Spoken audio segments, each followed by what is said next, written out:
തിരുവലി ശ്രീ മഹാദേവ ക്ഷേത്രം ഏഴേക്കർനാട്. എറണാകുളം ജില്ലയിൽ പിറവത്ത് മണീട് ഗ്രാമപഞ്ചായത്തിൽ ഏഴേക്കർനാട് എന്ന കൊച്ചു ഗ്രാമത്തിൽ സ്ഥിതി ചെയ്യുന്ന ക്ഷേത്രമാണ് തിരുവലി ശ്രീ മഹാദേവ ക്ഷേത്രം. മഹാദേവ ക്ഷേത്രം എന്ന് പറയുമ്പോൾ മഹാദേവൻ മാത്രമല്ല ഇവിടുത്തെ പ്രധാന പ്രതിഷ്ഠ. ശ്രീ പാർവതി ദേവിയും ഒരേ പീഠത്തിൽ പ്രതിഷ്ഠ അനുഷ്ഠിച്ചിരിക്കുന്നു. പരമശിവനും പാർവതി ദേവിയും ഒരേ പീഠത്തിൽ സ്വയംഭൂവായിരിക്കുന്ന ക്ഷേത്രങ്ങൾ പരിമിതമാണ്.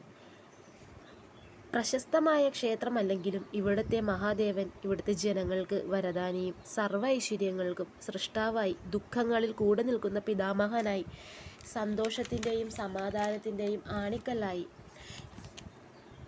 വിളിച്ചാൽ വിളി കേൾക്കുന്ന മഹാദേവനായി ഇവിടെ നിലകൊള്ളുന്നു. ഏകദേശം 1500 കൊല്ലം പഴക്കമുണ്ട് ഈ ക്ഷേത്രത്തിന് എന്ന് പറയപ്പെടുന്നു. ഇവിടുത്തെ ഉപദേവതകൾ ഗണപതി, അയ്യപ്പൻ, സർപ്പങ്ങൾ എന്നിവരാണ്. ചോറൂണ്, വിവാഹം എന്നിവയെല്ലാം ഇവിടെ നടത്താറുണ്ട്. ധനുമാസത്തിലെ തിരുവാതിരയാണ് ഇവിടുത്തെ പ്രധാന ഉത്സവം. കർക്കിടക മാസത്തിലെ കർക്കിടക വാവും പ്രധാനമാണ്. വാവുബലി ഇവിടെ നിർബന്ധമാണ്, അതും ഈ ക്ഷേത്രത്തിൽ പ്രധാനമാണ്.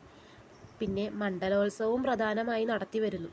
ഈ ക്ഷേത്രത്തിൻ്റെ ഐതിഹ്യം: ശ്രീരാമനും ലക്ഷ്മണനും വനവാസത്തിനിടെ ഇതുവഴി കടന്നു പോയപ്പോൾ പിതാവ് ദശരഥൻ മരണപ്പെട്ടതറിഞ്ഞു. ഇവിടെ ഇരുന്ന് ഇവർ പിതാവിന് ബലിയിട്ടു. അതിനാലാണ് തിരുബലി എന്ന് പേര് വരാൻ കാരണമെന്ന് പറയപ്പെടുന്നു.